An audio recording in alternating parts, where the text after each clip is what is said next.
அன்புக்குரியவர்களே, அஸ்ஸலாமு அலைக்கும். ரசூலுல்லாஹி ஸல்லல்லாஹு அலைஹி வஸல்லம் ஒரு சஹாபிய பெண்மணி வந்து கேட்குறாங்க, யார் ரசூலுல்லாஹ், எனக்கு சில வார்த்தைகளை கற்றுக் கொடுக்கணும், அதை நான் தெரிஞ்சுக்கணும், அதை நான் படிக்கணும், அதை சொல்லி அல்லாஹ்ட்ட கேட்கணும். கேட்குற நோக்கம் என்னென்னா, நான் கேட்குற துவாக்கள் எல்லாம் கபூல் ஆகணும், என்னுடைய துவாக்கள் எல்லாம் அல்லாஹ்ட்ட ஏற்றுக்கப்படணும். அப்படியான சில வார்த்தைகளை சொல்லித்தாங்களே எனக்கு அப்படின்னு சொல்லி கேட்டாங்க.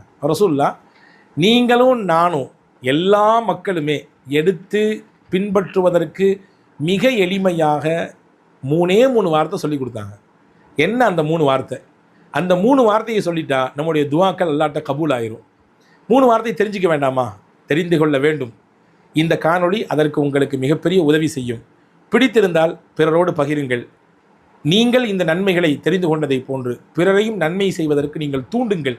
அதற்கு ஏதோ ஒரு வகையிலே காரணியாக இருங்கள். உங்கள் குடும்பத்தோடு நண்பர்களோடு இந்த காணொளிகளை பகிர்ந்து கொள்ளுங்கள். முஸ்னத் அஹமதிலே இந்த ஹதீஸ் வந்திருக்கிறது. சையதுனா அனஸ் இப்னு மாலிக் ரலியல்லாஹு அன்ஹு அவர்கள் இந்த ஹதீஸை அறிவிப்பு செய்கிறாங்க. ரசூலுல்லாஹ்ட்ட ஒரு அம்மா வராங்க. யார் அது? உம்மு சுலைம் ரலியல்லாஹு தஆலா அன்ஹா. உம்மு சுலைம் ரலியல்லாஹு தஆலா அன்ஹா அனஸ் இப்னு மாலிக் ரலியல்லாஹுடைய தாயார். இந்த ஹதீஸினுடைய அறிவிப்பாளர் மகன். இந்த ஹதீஸில் வரக்கூடிய பெண்மணி அம்மா. வர்றாங்க ரசூலுல்லாஹ்ட்ட, வந்து கேட்குறாங்க, யா ரசூலல்லாஹ், அல்லிமினி கலிமாத்தின் அதுஉ பிஹின்ன, எனக்கு சில வார்த்தைகளை சொல்லித்தாங்க, நான் அதை கற்றுக்கணும், அதை சொல்லி அல்லாஹ்ட்ட துவா செய்யணும், அப்படியான சில வார்த்தைகளை எனக்கு கற்றுக் கொடுங்க அப்படின்னு கேட்டாங்க.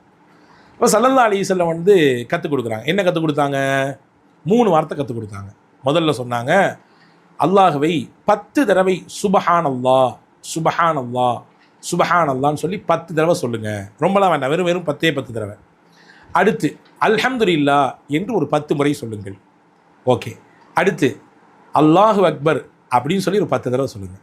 என்னங்க, 3 களிமா, நம்ம எல்லாருக்கும் தெரிஞ்ச களிமான்னு சொன்னா இல்லையா? எல்லாரும் திரும்ப திரும்ப படிக்கக்கூடிய களிமான்னு சொன்னா இல்லையா? சின்ன பிள்ளையிலிருந்து வயசில் மூத்தவங்க வரைய முஸ்லீமாக பிறந்த எல்லோருக்கும் தெரிந்த ஒரு களிமா. சுபஹானல்லாஹ், அல்ஹம்துலில்லாஹ், அல்லாஹு அக்பர். ஒவ்வொன்றையும் 10 தடவை சொல்லுங்கள். சொல்லி முடிச்சுட்டு சும்ம சலி ஹாஜதகி, அதுக்கு பிறகு உங்கள் தேவை என்னவோ, உங்கள் கோரிக்கை என்னவோ, உங்கள் துஆ என்னவோ அல்லாஹ்விடத்திலே கேளுங்கள். இந்த 3 வார்த்தையும் 10 தடவை சொல்லி முடிச்சுட்டு வெறுமனே நீங்கள் தொழுது முடிச்சுட்டு எந்திரிச்சு போயிடாதீங்க. நம்மிலே பலரை பார்க்க முடிகிறது.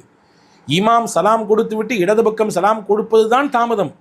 வேகமாக என்னமோ அடுத்து நம்ம இருக்கவே கூடாது, இதுக்கு அடுத்து இந்த இடத்துல உட்கார்றது நமக்கு அது முடியாதது அப்படின்ற மாதிரி எந்திரிச்சு வேகமாக ஓடுறதை பார்க்குறோம். அன்பர்களே, தொழுகை என்பது எப்பொழுது பரிபூரணம் பெறும் என்றால் துவாவை கொண்டு தான் பரிபூரணம் பெறும். எனவே எந்த ஒரு அமலுமே துவாவை கொண்டு தான் பூர்த்தியாகும். ஆனால் துவா இல்லாமல் ஒரு அமலை முடிக்கக்கூடாது. எந்த அமல் செஞ்சாலும் சரிதான். ஒருத்தருக்கு சதக்கா செஞ்சுறீங்க, அல்லாஹ்ட்ட அங்கனே துவா செஞ்சுங்க, யா அல்லாஹ் என்னுடைய சதக்காவை கபூல் செஞ்சுக்கும், யா அல்லாஹ் இந்த அமலை நீ ஏற்றுக்கும். குரானை ஓதுறீங்க, ஓதி முடிச்சுட்டு யா அல்லாஹ் நான் ஓதுன இந்த திலாவத்தை நீ கபூல் செஞ்சிரு. தவாப் செஞ்சுறீங்க, செஞ்சு முடிச்சுட்டு அல்லாஹ்ட்ட துவா செய்யணும். உம்ரா செய்கிறீங்க, செஞ்சு முடிச்சுட்டு அல்லாஹ்ட்ட துவா செய்யணும். ஹஜ்ஜுக்கு போயிட்டு வர்றீங்க, அல்லாஹ்ட்ட ஹஜ்ஜை முடிச்ச பின்னாடி யா அல்லாஹ் ஹஜ்ஜு கொடுத்த நசீபு, யா அல்லாஹ் என்னை இந்த ஹஜ்ஜை நீ ஏற்றுக்கோ. ஜக்காத்தை கொடுத்து முடிச்சிங்க, அல்லாஹ்ட்ட துவா செய்யணும். நோம்பு வச்சு முடிக்கிறோம், இஃப்தார் என்ன செய்கிறோம்? துவா செய்கிறோம். இப்போ ஒவ்வொரு அமலுக்கு பிறகும் துவாங்கிறது ரொம்ப முக்கியமானது. அதே மாதிரி தொழுகைக்கு பிறகு துவா உண்டு. துவா முடிக்காமல் போயிடக்கூடாது, ரொம்ப முக்கியமானது. ஆண்களாகட்டும் பெண்களாகட்டும் துவா செய்ய வேண்டும். அப்போ அந்த துவா செய்கிறதுக்கு முன்னாடி குறைஞ்சபட்சம் 10 தடவை சுபஹானல்லாஹ் 10 தடவை, அல்ஹம்துலில்லாஹ் 10 தடவை, அல்லாஹ் அக்பர் 10 தடவை. ரசூலுல்லாஹ் சொல்கிறாங்க, இதை சொல்லி முடித்த பின்னாடி அல்லாஹ்ட்ட கேளுங்க, சும்ம சலி ஹாஜதகி, உங்கள் தேவை உங்கள் கோரிக்கை என்னவெல்லாம் உண்டோ எல்லாத்தையும் கேளுங்க அல்லாஹ்ட்ட, அல்லாஹ் தருவான் அப்படின்னு சொல்லிட்டு ஒரு செய்தி சொன்னாங்க. இப்படி நீங்கள் கேட்டிங்கன்னா, இப்படி இனிமேல் உங்களுடைய துவா இருந்துச்சுன்னா அல்லாஹ் என்னதமா சொல்லுவான்? ஃபஇன்னஹு யகூல் நஅம் நஅம் அப்படின்னு அல்லாஹ் சொல்லுவானா. அல்லாஹ் எப்படி சொல்லுவானாமா? நீங்கள் இப்படி இந்த கலிமாக்களை சொல்லிட்டு அல்லாஹ்ட்ட துவா செஞ்சீங்கன்னா நஅம் நஅம் சொல்லுவானா. என்ன அர்த்தம் இதுக்கு? ஆமான்னு அர்த்தம். ஹதீஸிலே நசாயிலின் ஹதீஸ் வந்திருக்குது. நசாயில வரக்கூடிய அறிவிப்பில் நாம்னு வந்திருக்குது. முஸ்னத் அஹமதிலே வந்திருக்கிறது கது ஃபஅல்து, நான் செஞ்சிட்றேன் அப்படின்னா என்னதுமா அர்த்தம்? இப்படி அல்லாஹ் சொல்கிறதுக்கு காரணம் என்னென்னா, உங்கள் துவாவை நான் கபூல் செஞ்சிட்றேன், நீங்கள் கேட்ட கோரிக்கை என்னவோ அதை நான் தந்துடுறேன். ஒரு தடவை சொல்லல அல்லாஹ். எத்தனை தடவை சொல்கிறான்? ரசூலுல்லாஹ் சொல்கிறான் 2 தடவை சொல்கிறான் நஅம். ஒரு தடவை சொன்னாலே ஆமாம் முடிஞ்சிடுச்சு. மறுபடியும் அல்லாஹ் சொல்கிறான் நஅம் ஆமான்றான். கது ஃபஅல்து நான் செஞ்சிட்றேன். ஒரு தடவை சொன்னாலும் இந்த அர்த்தம் வந்துடும். மறுதனையும் அல்லாஹ் சொல்கிறான், அது ஃபஅல் தூ, நான் செஞ்சிட்றேன். அப்படின்னா என்ன அர்த்தம்? நான் வந்துடுறேங்க 3 தடவை சொல்லுவோம். அப்படின்னா என்ன அர்த்தம்? வந்துடுறத உறுதிப்படுத்துறது அர்த்தம் இல்லையா? ஆமான்னு 3 தடவை சொல்லுவோம். ஏன்? அந்த செய்தி உண்மைதாங்கிறத உறுதிப்படுத்துகிறோம். அதே மாதிரி அல்லாஹ் உறுதிப்படுத்தி சொல்கிறான், உங்கள் துவா கபூல், உங்கள் கோரிக்கை நிறைவேறிடும், நீங்கள் கேட்டது கிடச்சிடும் அப்படிங்கிறத அல்லாஹ் உறுதிப்படுத்தி சொல்லுகிறான் என்பதை அறிஞர் பெருமக்கள் நமக்கு விளக்கமாக தர்றாங்க. எனவே இனிமேல் இந்த காணொளியை பார்க்கக்கூடிய பெருமக்கள் எல்லோரிடத்திலும் நான் வேண்டிக் கொள்கிறேன், இனிமேல் நீங்கள் கையேந்தி அல்லாஹ்விடத்திலே துவா செய்ய துவங்கினால் முதலில் என்ன செய்ய வேண்டும்? முதல்ல உட்கார்ந்து சுப்ஹானல்லாஹ் 10 தடவை சொல்லணும், அல்ஹம்துலில்லாஹ் 10 தடவை சொல்லணும், அல்லாஹ் அக்பர் 10 தடவை சொல்லணும். அதில் நேரம் இல்லையே, பரவாயில்ல, அந்த 10 தடவை சொல்கிறதுக்கு ரொம்ப ஒன்றும் பெரிய நேரம் எடுத்துறாது. அதிகபட்சம் போனால் ஒரு நிமிஷம் ஆகும். அதற்கு அடுத்து ஒரு நிமிஷமோ 1.5 நிமிஷமோ நீங்கள் துவா செய்ய போகிறீங்க. அந்த 1.5 நிமிஷம் துவா அல்லாஹ்ட்ட கபூல் ஆகும்னா இந்த 1 நிமிஷத்தை அல்லாஹ் காடி கொடுங்க.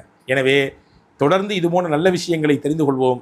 வல்ல அல்லாஹ்விடத்திலே தெரிந்து கொண்ட விஷயங்களை எல்லாம் அமல் செய்ய வேண்டும் அல்லாஹ் என்று தொடர்ச்சியாக துவா செய்வோம். நான் தெரிந்து கொண்டதை போன்று சமுதாயத்தில் எத்தனையோ பேர் இருக்கிறாங்க. இன்னைக்கு மார்க்கத்தை தெரிகிறது என்பது இலகுவாக்கப்பட்டு விட்டது. எங்கே இருந்துனாலும் நம்மளுடைய இந்த மார்க்கத்தினுடைய விஷயங்களை தெரிஞ்சுக்கலாம். அதற்கு நான் ஏதோ ஒரு வகையில் காரணமாக இருக்கிறேன்.